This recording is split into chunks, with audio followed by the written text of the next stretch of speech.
Speak sponsored by rxcardclub.com. Get a free prescription drug card and save up to 85% on prescription drugs.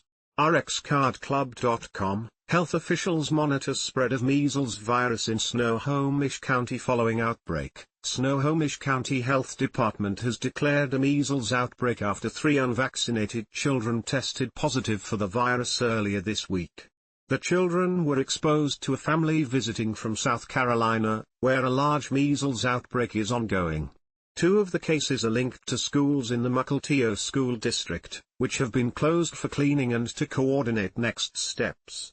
Measles is highly contagious, and health officials expect more cases to emerge as the virus can spread days before and after a rash appears.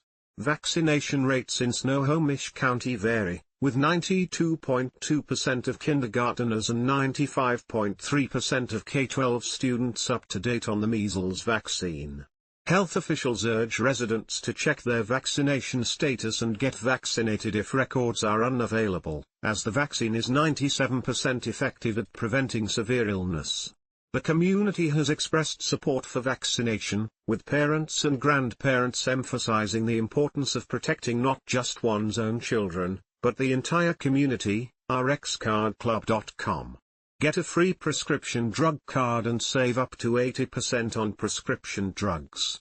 /speak